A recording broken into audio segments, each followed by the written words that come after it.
大家好，我是 Tom Yates. Good afternoon, ladies and gentlemen. I'm Tom Yates. I am the manager in Austrade in Sydney for the circular economy. And I'm delighted to have been invited by PIDC and the Ministry of the Economy, along with a number of other distinguished speakers, to address you all this afternoon. My presentation is going to be divided into four major parts. First of all, I'm going to talk a little bit about the bilateral relationship between Australia and Taiwan. Secondly, I'm going to talk about the circular economy landscape. Thirdly, I will talk about the range of government assistance programs that are available. And then I'll talk about the important range of opportunities that are available for Taiwanese investors. Next slide, please. So in terms of the bilateral relationship, I won't spend too much time on this, but Taiwan and Australia have a similar population. From a business perspective, we're in similar time zones, with Sydney and Taipei only having a 2-hour time difference, less in summer, and Taiwan's GDP is about a third of that of Australia's. But Taiwan remains a most important bilateral trading partner for Australia as our 12th largest trading partner globally. You can see the figures here for two-way trade, but importantly, we've had a long and established two-way investment relationship, which has been in existence for many, many years and is important. People will ask, why Australia? Well, many people might not realize that the Australian economy is the 5th largest economy in the Asian region. Until COVID-19, we've had continuous economic growth. We have a AAA credit rating by all the major 3 credit rating agencies. And importantly, many Asian countries have used Australia as a strategic base for exporting to other Western countries. Let me explain a little bit about this. Japanese companies in particular have used Australia as their first Western or English-speaking marketplace before branching off into North America or Europe. And there are many successful examples of this. And of course, we have a growing population. In terms of priority sectors in investment, Austrade in a COVID-19 environment has set 8 major priority sectors, of which the circular economy is the newest one that we have, but it is a high priority for reasons I'll explain in a moment. So how much waste do we produce? We produce about 67 million tonnes of waste. That compares to about 32 million tonnes of waste with Taiwan, but we've still got over 1,000 landfill sites in operation in Australia, and the bulk of our waste is in commercial and industrial waste. Next slide, please. So in terms of how much waste do we have continuing, we only recycle about 55% of our waste. Taiwan recycles about 66%. We send 40% to landfill. Taiwan now only sends 1% to landfill. And we'll be dealing with 61 million tonnes of waste by 2030. Next slide, please. In terms of waste generation management, you see the bar chart which highlights the major sources of core waste. You can see that in construction, industrial materials, in organics, in paper and cardboard, but also in terms of waste management measures. You can see on the bar chart here, we are increasing our recycling, but still large amount of our waste goes to disposal, and we have one of the lowest energy recovery rates in the OECD. So what are the factors that are driving these huge and comparatively recent changes in Australia's circular economy? The 2018 China government's introduction of the sword policy meant we could no longer send unprocessed waste streams, plastics and paper to that marketplace. We also realised that only 1/3 of our recyclable waste streams are transformed into commercial products that can be reused. And we only spent 200,000 in 2017, I should say, only 200,000 tonnes of waste was sent to energy from waste facilities. So the government has responded quite quickly to these measures. I'll talk about our Federal Environment Minister Lee's announcements and some legislative announcements shortly. Next slide, please. So what does a circular economy landscape look like? We do have a developed circular economy industry with strong local partners such as Cleanaway and Visy. Visy is very active in the paper and cardboard recycling place. They're well known internationally in that space as a manufacturer. But we've also had a number of European companies that have been very active in this space for many, many years. And I'm sure that the audience today would know Remontis and Veolia. So given that the circular economy was a new priority sector for us in Austrade, the Australian Trade and Investment Commission, we commissioned a waste sector investment analysis report. That's just about finalised, but we determined from that report that the sectors that offered the greatest growth potential in our circular economy were plastics, where we only recycle 12%, energy from waste, and e-waste. Next slide, please. So in plastics, there are a lot of emerging opportunities. We've got substantial scope to improve our plastics recycling, and we really do need help to do that. Just to keep up with the amount of plastic that has been banned due to the changes in the export market, we are going to need a 150% increase in our plastics recycling capacity, and I might add, in a short amount of time. 27% of our local governments, or city governments to put this in a Taiwanese context, no infrastructure in for the collection of plastic wastes. So there are a number of market entry opportunities for Taiwanese investors to capitalize on in terms of upgrading pre-existing material recycling facilities to co-partner or establish reprocessing facilities in the east coast of Australia. It's Sydney, Melbourne and Brisbane, where we have considerable volumes of waste, and also to think about collaboration in R&D and introduce new technology to create upcycled plastic projects. But there's no question that policy reform and government co-investment will transform the investment of our environment for our circular economy in the short term. Next slide, please. So energy from waste offers a growing pipeline.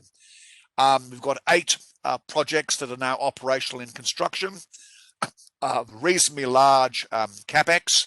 We've got 2 major projects underway in Western Australia, 4 proposed projects over in the eastern coast of Australia, and we're seeing market entry in this sector through additional capital investment, through alternative waste treatment for example, in southeastern Queensland, and for example in Western Australia, which is a major mining state, in establishing closed loop tar treatment facilities. So most of our tars off construction equipment is buried in mining sites, and from an environmental perspective, that's no longer acceptable. So international technology and capital is well placed to support this pipeline. E-waste is really an emerging niche opportunity. I won't go too much into this slide. You can see on the left-hand side here, we produce about 140,000 tonnes of electronic waste a year.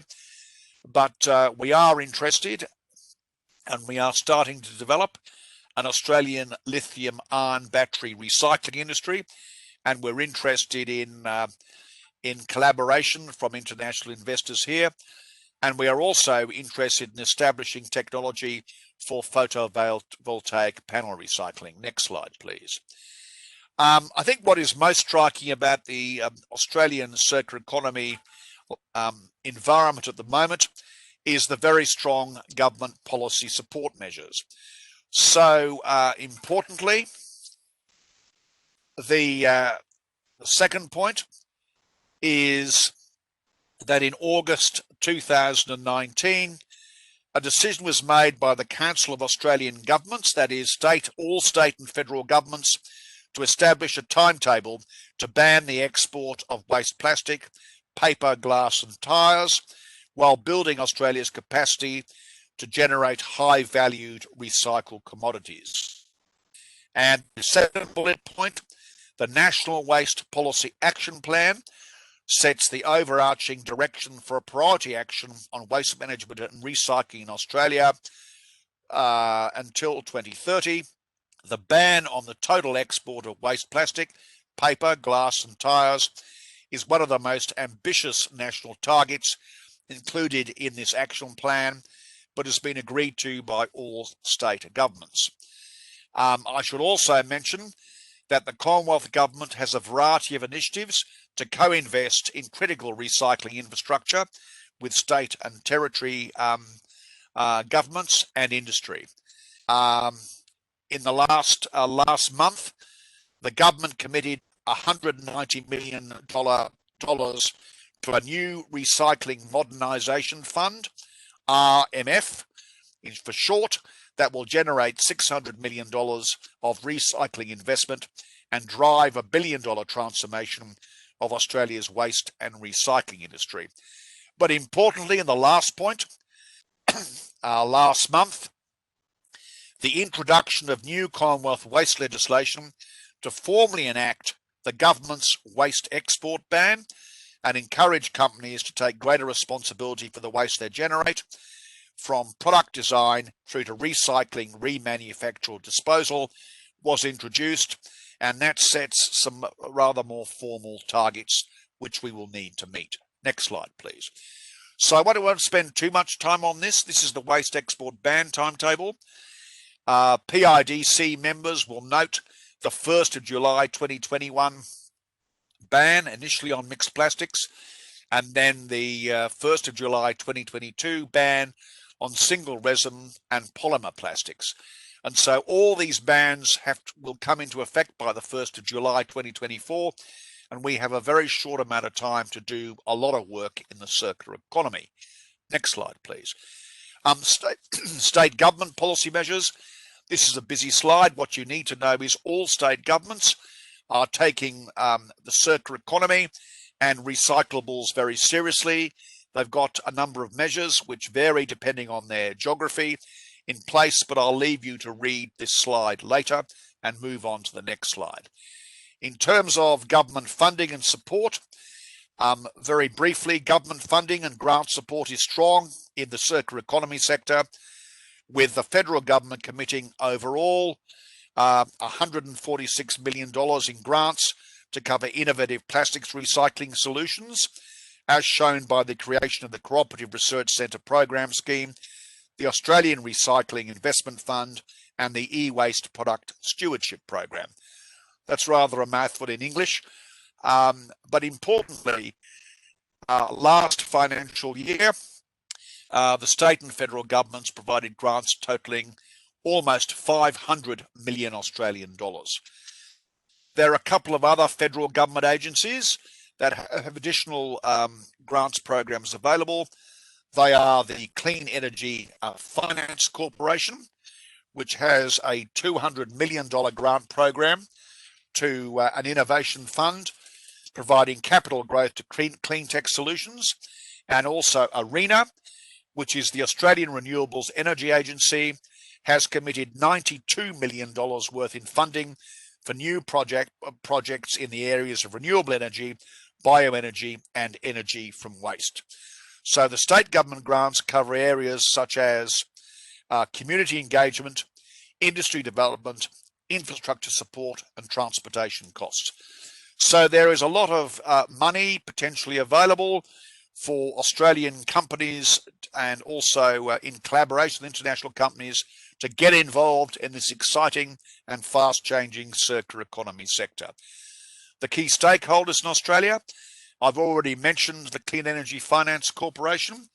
I've already mentioned the Australian Renewables Energy Agency, CSIRO, which I'll come to very shortly, the Commonwealth Scientific Industrial Research Organisation, which is our ITRI equivalent, has been doing a lot of research in this area. I won't cover this next slide because I've already spoken about this, but the important point for Taiwanese potential investors and partners is you will need to work with state and local governments if you're going to be successful. These are a couple of infrastructure funds and lead managers which are international, and I've already talked about the existing domestic industry participants. Some of the new technologies available from Australia. Australia invented green steel. This was an invention by the Centre for Sustainable Materials Research and Technology. And also they are working on a program to transform e-waste into components as a commercial operation. So, and this centre, along with some of the programs the CSIRO are doing, have established partnerships with a number of companies, both in Australia and overseas. But we're also looking for new partners to collaborate with our interesting technologies in the circular economy sector. I mentioned the CSIRO report. I invite you to have a look at that. But the CSIRO studies have found that Australia is lacking in infrastructure in the reprocessing, repurposing, and remanufacture of waste. So that was some pretty important conclusions from that report. Some quick observations on the marketplace for potential PIDC members and investors. The existing players in the Australian marketplace in the circular economy have a strong interest in partnering. But new entrants to our market need to have strong offerings in terms of technology, expertise, and capital. Some new international investors have tried to come in and go it alone in our marketplace. That really hasn't worked because you really do need in this sector to partner so you can understand the approvals process and also understand social license. I've spoken about the CEFC and ARENA already, but the state governments, other industry players are keen to engage and support circular economy projects. Importantly, there are positive investment opportunities in the circular economy available in Australia. We welcome investment in projects as well as partners to collaborate on research and development. Now, where you can go for more help locally is Austrade Taipei, or the Australian Commerce and Industry Office in Taipei has an office. Lydia Liu, who is the investor, is on this WebEx. That provides a list of services that the Austrade office here in Taipei provides. I won't go into these, you can read those later. And for further information, I would invite you to contact Lydia. Her contact details are there, or alternatively myself. And can I thank PIDC and the Ministry of the Economy for the opportunity to address our Taiwanese friends today. Do sheshedi. Thank you.